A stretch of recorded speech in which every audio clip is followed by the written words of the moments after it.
Coming up on Breeze TV, we are live at the scene of yesterday's fire in Southview, bringing you the latest details of what we know.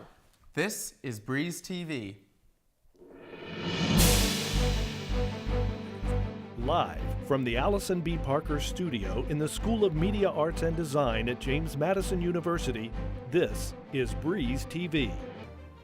Good afternoon, JMU. I'm Kent Irwin. And I'm Caitlin Merriman. Thank you for joining us. Yesterday, a fire broke out shortly after 12 noon in the Southview apartment complex.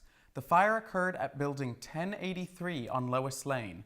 Responding units for the 5-alarm fire came from Harrisonburg City, Rockingham, Augusta, and Shenandoah counties. The first fire engine arrived 3 minutes after the initial 911 call was received. Information was fire showing from an apartment. We arrived on scene to see fire from the ground floor apartment that extended up into the attic and was coming out the roof. Our senior reporter Sydney Jackstimer is live in Southview to show us how the scene looks today. Sydney. Thanks, Caitlin and Ken. I'm live here in Southview on Lois Lane, and now what is behind me is what is left of apartment building 1083 on Lois Lane. Now, what we do know now in the current updates is that all residents are safe and did make it out without any harm. Unfortunately, 2 pets are confirmed dead. 1 pet was reunited with its owner after hiding in the bathtub on the first floor. Now, yesterday, the Southview community and JMU community were out here trying to comfort those affected. The Southview apartment fire began sometime before noon on Thursday. Residents next door became concerned when they started smelling something burning. They began checking their own apartment when they realized that the smell was coming through their open window. We look out the window and we see about a 5-foot fire start creeping up the side of the building directly across from me. So the first thing we did was start calling 911 and we ran outside. We ran up the stairs and started knocking on every single door. And by the time we got outside, the fire had already gone up the entire siding. Some victims to the fire are still in shock, but are trying to look at the bright side. No one was hurt. It hasn't really hit me yet, but I just keep telling myself it's just stuff. All my roommates are out. The JMU community and city of Harrisonburg have already started rallying together to help those affected. I just wanted to be out here to let you all know that I'm here for you, and whatever we need to do for support, we're here to do. If you are looking for a way to help the victims, a GoFundMe page has been started titled Help JMU Dukes in Need from a Fire. Reporting for Breeze TV in Harrisonburg, I'm Sydney Jackstimer. All right, and I'm here with first floor resident Jade McVeigh. So kind of take me through, when did you find out about the fire? What were your first steps? Kind of take me through your day yesterday. Right, well, I wasn't home when the fire broke out, but I checked my phone and there was a bunch of text messages on it and phone calls missed. I wasn't really sure what happened. Management had called me a couple times, and as well as my mom, just to try and track down, see where I was at, make sure I wasn't caught up in the fire. But yeah, it's just heartbreaking to look at all of our possessions that we've had since we were kids, all of our textbooks, everything just completely gone in a couple hours. So it's definitely devastating. Yeah, and what are those feelings? What are the thoughts going through your head when you found out? What are your thoughts looking at, what used to be your apartment? Yeah, well, at first I wasn't sure how bad it was. So I drove back from home back in Nova here to check it out. And I couldn't believe that the roof was gone. It was insane, and I didn't realize how bad it was. And then when they told us that most of our items had perished, that's when I realized the seriousness of it. And I just have these clothes that I have, my backpack, my laptop, and that's it. So I've definitely been running off of donations since yesterday, and probably will be for a little while. Mm-hmm. And now what are your future steps? Where are you staying? Do you have anything planned out? Kind of take me through that. Right, so we're still waiting on Southview to place us somewhere where we can spend the rest of the semester. Some people have already been put into those apartments, but they're still sorting it all out. So we're not exactly sure right now. Right now we're just bunking with friends, going back home, and just still trying to figure out our next steps. All right, thank you, Jade, for being here with me today. Now, as if you would like to help the JMU community and those affected, the community is really rallying to help them. There's a GoFundMe page which has already hit $75,000. The new goal is $100,000. if you're looking to make donations, apartment building 865 on the corner of Port Republic and Devon Lane will be taking donations. They're accepting clothing, toiletries, school supplies. Some things that are specifically needed are duffel bags and suitcases, personal care items such as straighteners, shampoo, chargers for laptops and cell phones. And Jade was telling me that there are lots of women's clothing. Let's get some men clothing. There were definitely males that lived in this apartment, so let's help with that. The cause of the fire is still unknown and there will be an investigation happening. We will continue to update you as we learn more. Reporting for Breeze TV in Southview, I'm Sydney Jacksheimer. Back to you, Caitlin and Ken. You know, Ken, I am just so thankful that all the residents were able to get out, you know, and no one was hurt. And the JMU community really got behind everybody, donating a lot of stuff. I've been in contact with other residents of that exact building, and they were saying that they've been able to either stay with friends or find other housing, and that thanks to all the donations that people have brought to Madison Union and to 865, they have enough for the next week or so. You know, they have toiletries and clothes. Something to get them by. Yeah, they're really just trying to figure out though for the next steps. Because we're still here for a month. Yeah. So, but it's good now. Yeah. 2/3 of house fire deaths are related to having smoke alarms that do not work or not having one at all. Harrisonburg Fire Department says having a working smoke detector and a plan for getting out are the first 2 steps needed to ensure safety. Smoke alarms are a necessity, and just because you have one in your home does not guarantee it's ready to go in the state of an emergency. Testing it monthly is a great opportunity for you and your family to familiarize yourself with the sound, and then we actually tell people to replace the battery twice a year. If you need help installing a smoke alarm or want free supplies, you can reach out to the Harrisonburg Fire Department for help. Up next on Breeze TV, the new Duo app requirement for our Duke's email. And the Shenandoah Valley listed as a top 10 emerging industrial markets for 2019. All this and more on Breeze TV. This is Breeze TV. JMU's Outlook emails now require Duo authentication. Breeze TV's senior reporter Anna Saunders tells us why and gets feedback from students. Logging into My Madison, Canvas, and now your JMU email all requires a push or code from the Duo app. But many students are wondering why all of this is necessary. I don't really care if somebody hacks into my account, like, cause what are they gonna do? I don't know, like, change my classes. Using Duo at JMU started last year as a way to make My Madison more secure by adding another step to the login process. If you think of it kind of as going to the bank and using your cash machine, not only do you have your card, but you have a PIN number that goes along with it. So it's kind of that same idea that it's something you have and something you know. Students became frustrated when Canvas then started asking for Duo, and now Outlook email. It's very annoying because I have to do it for everything, and now they've done it for the emails too, which was nice because it was the one thing where you didn't have to.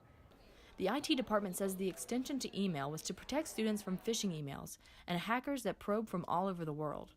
But what we're seeing with email is just more and more of where they take the username and password credentials that they steal from you and then use that to try to steal more accounts from other people. Reporting for Breeze TV in Harrisonburg, I'm Anna Saunders. The 110th edition of JMU's yearbook, The Bluestone, will be available starting April 3rd for $10 at the bookstore. The yearbook will also be available for early pickup at JMU's Grad Fair on April 1st and 2nd. Due to financial burdens, this will be the first year the yearbook will cost money. The Shenandoah Valley was the only Virginia region to be listed on the 10 emerging U.S. industrial markets to watch in 2019, assessment produced by Colliers International. A few highlights listed in the report include the progress of local development, a large labor force, proximity to Interstate 81, and rail access to the Port of Baltimore and Port of Virginia. You can come to the Shenandoah Valley, make a good wage, and it just goes a lot farther in our market locally. The costs of living in the valley is also much lower. Annual asking rental rates are $1 per square foot below the national average, according to Colliers.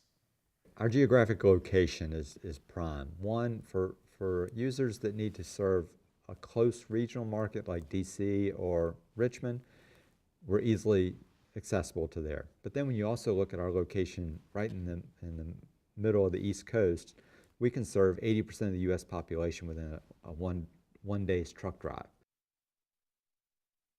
Happening in the world of sports. So we have an inside look at JMU's recruitment process, and the women's basketball team is heading into the quarterfinals of the WNIT. All of that and more coming up on the Breeze TV Sports Wrap. Welcome back to the Breeze TV Sports Wrap. I'm Paige Ellenberger. In the ongoing FBI investigation of fraudulent college acceptances, top athletic programs are charged with recruiting students on the basis of bribery. Reporter Peyton Kennedy investigates a deeper look into JMU's athletic recruitment process. 50 people criminally charged, $25 million in fraud. This is Operation Varsity Blues, a celebrity charged scandal where wealthy parents are paying to frame their children as athletic recruits in order for them to gain admission to the nation's top universities. Institutions such as Yale, Georgetown, and University of Southern California all fell victim to this scandal. In light of the ongoing investigation, I took a deeper look into JMU's athletic recruitment. When a student athlete applies to JMU, they go through the regular process, and we probably will sign upwards of 130 athletes. Basically, about 60% of the student athletes are admitted through the traditional process. JMU Admissions says a prospective student athlete must excel in their sport and their academics.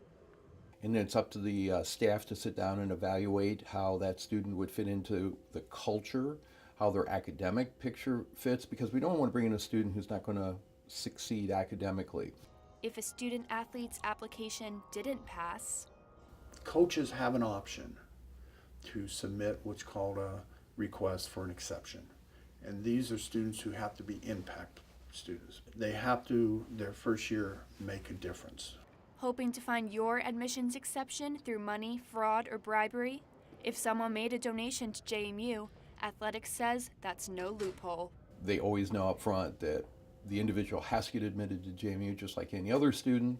The coach doesn't have any ability to take a student and fast track them through the system, that they have to go through the same admission hurdles as anyone who applies. Once enrolled at JMU, all student athletes must remain in good academic standing. I don't care if they're the best three-point shooter or they're the best pitcher. If they can't graduate from here, we're doing them a disservice. JMU offers academic tutoring facilities to assist in balancing sports and classes. One JMU Duke says this balance helps define what student athlete really means. It's someone who can excel both athletically and in the classroom. They have really great resources for us preparing for world after college, life after college. It's just within you to reach out and utilize them. Dean Walsh attributes student athletes' success rate to the rigorous admission system and helpful resources. But above all, he says it's the people at JMU who make this process work. The best system that you put together is only as good as the integrity of the people involved. Reporting for Breeze TV, I'm Peyton Kennedy. JMU's women basketball hosted the second round of the WNIT tournament Sunday against the USF Bulls. Junior guard Kamaya Smalls made her return to the Dukes lineup after missing previously 3 games with injury. Now let's get to the highlights. Redshirt junior guard Jackie Benitez had a historical night in her short JMU career as she drilled 7 3-pointers while on her way to a season-high 26 points on 9 of 18 shooting. Junior guard Kamaya Smalls scored 17 points in her return as she connected for a 3 on her first 3 shots of the game. Junior center Kayla Cooper-Williams recorded 5 blocks, which brings her to the 6th most in CAA history with 91 on the season. At the end, the Dukes took down the Bulls 71-54. On Sunday, 7th-ranked JMU Lacrosse took on the 2nd-ranked Maryland in a top 10 NCAA regular season matchup at Centera Park. The Terps utilized 4 scoring runs of at least 3 straight goals to hand James Madison an 18-5 defeat. Junior attacker Maddie McDaniel and sophomore midfielder Dario Lucchesi each scored twice for the Dukes, while Maryland got contributions from various players for the win. Senior Megan Silverson had a season-best 4 points with 2 goals and 2 assists. And sophomores Grace Griffin had her second straight game with 3 goals while also tallying 3 ground balls. Maryland remained undefeated at 10-0 on the season as JMU slips to 7-3. Over the weekend, the Dukes hosted Elon for a 3-game CAA series at Veterans Memorial Park. On the first pitch of the game, sophomore Sarah Jubis gave the Dukes an early 1-0 lead as she hit a long ball over the right field wall. JMU cruised by Elon in Game 1, winning 13-2 in just 6 innings. In Game 2, the Dukes offense was limited to 3 runs on 6 hits as JMU scored single runs in the 3rd, 4th, and 6th frames. JMU looked for a last-minute inning comeback in the final frame, but left 2 runners on to fall 5-3 to the Phoenix. In Game 3, the Dukes went back to their dominant ways as they cruised to a 10-3 victory to win the series. With the win, the Dukes improved to 19-6 on the season, while the Phoenix fall to 17-12. The Dukes hosted Virginia Tech in the 3rd game of the WNIT last night, a game that was much bigger than just basketball for Virginia Tech coach Kenny Brooks.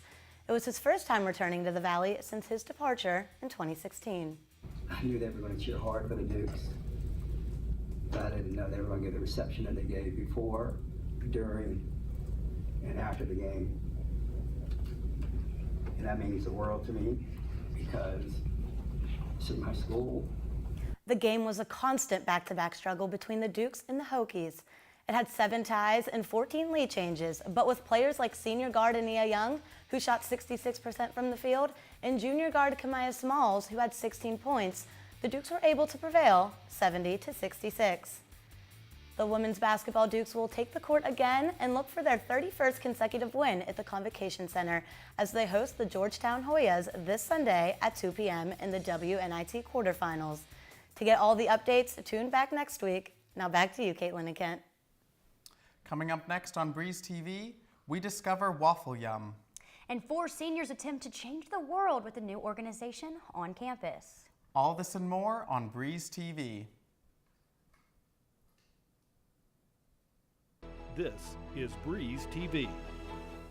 Waffle Yum, a food truck here in the Valley, recently opened its own brick-and-mortar location. Reporter Shanna Kelly and Abby Church visited the new location to find out how the transition is going.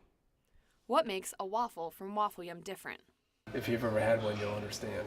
Waffle Yum has been popular in the Harrisonburg community since 2017, so much so that the company just moved into the Valley Mall too.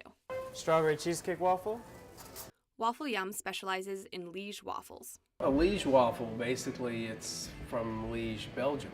That's where I'm originally from. It's not just your basic Belgian waffle that most people think it is, but it's a dough base instead of a batter. The secret ingredient, pearl sugar. What makes it different is that it has like little bits of butter and sugar in it that like kind of burst flavor. It's gonna be 607. Since the opening, they've added a mac and cheese waffle and a sausage gravy waffle. Sausage gravy. But the favorites still stand. This includes the Elvis. First thing you do is get the boat and put the waffle in it. And then you put peanut butter on it. Lather it on there, kind of get all sides. Really You want a banana bite for each and every bite you take. Over here, get the whipped cream. The whole objective here is to make it as appetizing, as Instagrammable as possible. The best part of the new location is seeing the customers' reactions. And seeing the response that you get from the customers is probably the best satisfaction that you can get. Reporting for Breeze TV, I'm Shayna Kelly. They're changing the world one human at a time. 4 students at JMU started a business with a simple cause in mind, to help those in need. Our reporter Conwal Syed learns more about the group and their mission to bring people together.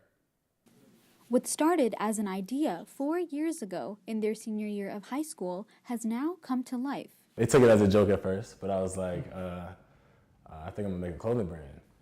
Now seniors at JMU, these 4 young men are changing the future with their brand called Human International. The group places a cause behind the business as they work to help the homeless and give meaning to their clothing. Trying to put that face behind them and give them identity as they're important in society, and then help them through any resource that we can. Together, they are working to change the conditions of the homeless and honing into their Duke status by being the change. There's a lot of people that have the means to help people and they don't use it, or the platform to help people and they don't use it. And I want to be that person, and I want the people that I'm surrounded with, like these men right here, to be the people to make a change in this world. It's a perfect way to, raise revenue to be able to really be the change that we wanted to see. Reporting for Breeze TV in Harrisonburg, I'm Conwal Syed. We would just like to bring back up that if you would like to help those impacted in that Southview fire, that we will be sharing that GoFundMe link on our Facebook page. And if you want to donate supplies, there are major collection locations at 865, which is at the corner of Devon and Port Republic, and at Madison Union on campus. Thank you for joining us here on Breeze TV. Have a great weekend.